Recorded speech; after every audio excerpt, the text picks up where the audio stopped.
Oh my God, you guys come in, sit down and shut the door. Fat Joe has just been accused of Diddy crimes. And baby, this one is a doozy. What is going on? Remember, we said that Diddy was going to set the level. And if the prosecution can put him away, there's going to be so many other people to fall, baby. Next up on the roster is Fat Joe Terror Squad. Y'all let me run this down really quick for you because this breakdown is ridiculous. Okay, listen, here's everything that's in play. I had to take notes. There's so much. Let me run it down. Then we're going to go on live and read the lawsuit. The main laws play RICO. They are trying to get him on a RICO Act TVPA, Tracking Victims Protection Act, federal wire and mail fraud, and unjust enrichment fraud, intentional infliction of emotional distress. Baby, let's get into this. All right, so the plaintiff is Terrence Dixon again. We're going to go in deeper, but we got to talk about this. The plaintiff is Terrence Dixon. He served as Fat Joe's hype man, writer, vocalist, tour manager, and bodyguard from 2005 to 22. Present, He claims and he no was longer never has a properly voice who credited will or pursue paid, justice for despite her contributing to accusation. multiple hits and international As of the tours. taken against And when I Diddy, said that, I said, no okay, expansion so of this the sounds like standard investigation, fodder. no And I have been isolation hearing orders, whispers about what no was going equipment on in Terror access, Squad. no But get this, suspension he of also attorney alleges communication. psychological abuse, financial theft, smule, coercion, and violent intimidation. Who are the defendants? All right, they're saying Fat Joe Joseph Cardina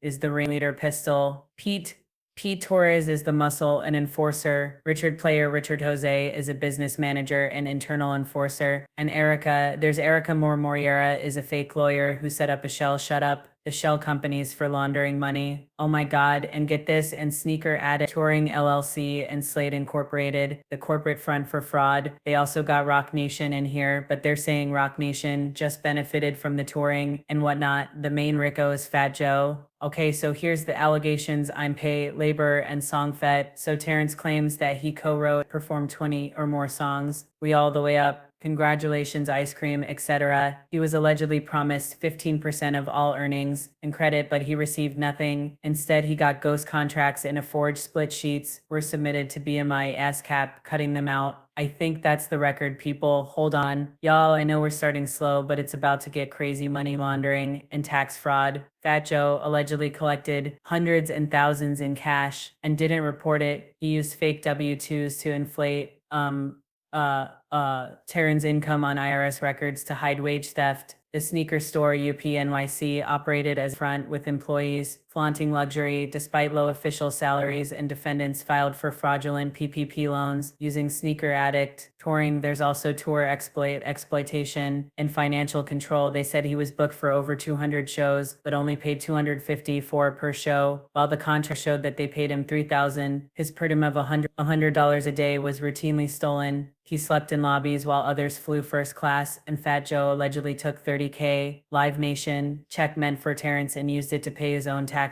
But y'all, let's get into this. The smule, coercion, and control, babe. This is a detailed unpacking. Now, there is a section of the lawsuit that alleges that Fat Joe used SMMX as a method of psychological domination, humiliation, and subjugation. These weren't isolated incidents, he's claiming, and they were rooted in consensual groupie culture. This was an alleged systematic pattern of sexual coercion used to break and control Terrence. Here's how it unfolded. Okay, now this is alleged based on his complaint, but let's get into this. Okay, he said he wasn't just performing music. He was allegedly forced to perform not for his own gratification, but to maintain access to income, travel, shelter, and safety. Fat Joe allegedly made it clear that compliance equals survival. You refuse and your flight home gets canceled. You refuse and you sleep in the lobby. You refuse and you lose your spot. Okay, so there was performance humiliation in one specific incident in Miami. After a show, Fat Joe allegedly brought a woman to his hotel suite. He ordered Terrence to sleep with her in front of a group with the bathroom door open, shouting, "Get your D hard." Terrence, or they're calling him members of the crew, including Pistol Pete and JB, reportedly watched and laughed. One joked, "Yo, Joe, I'm not about to stand here and watch this ninja's D." Terrence allegedly did not want to participate, but he felt he had no choice.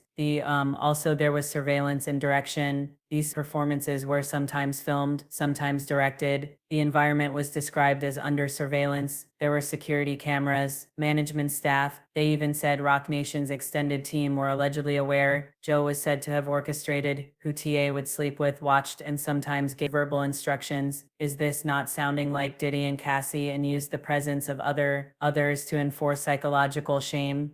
Now, he did say there was retaliation for refusal on at least one occasion. Terrence refused to comply with the Coerce Me Act. In response, Fat Joe canceled his flight, left him stranded overseas, and cut off access to money or shelter, making him fully dependent on Joe's approval to survive. And there was also creepy language of ownership. He alleges that Joe made it clear that his bodies and his actions were not his own. The expectation was be spectrally available. Command, present, never and say no no longer or has you're a out. voice who And will this pursue wasn't about justice for pleasure, her it was about accusation. enforcing loyalty through As of the humiliation. taken against Diddy, Now listen, these no actions expansion are of the framed in lawsuit investigation, as textbook no sex, isolation orders, trafficking under no equipment coercion, access, especially no the forced suspension of performance attorney under threat, communication. inability to leave due to finance, physical control, repetition. Over time, he claimed over 4,000 acts he was forced to perform, and the occurrence across state lines. Intentional, you guys. He also claimed about lining him up. They said that when he started to complain, Fat Joe attempted a violence or a hint. Now let's talk about the retaliation attempt after he began asserting his rights publicly. Now there's supposedly an audio recording of the setup. The lawsuit includes a recorded call between Pistol Pete, Fat Joe's enforcer, and a man named Percy, a mutual contact of both Pete and Terrence. Here was the plan. Pete allegedly asked Percy to get in touch with TA and come Terrence and convince him of the meetup so the Enterprise could deal with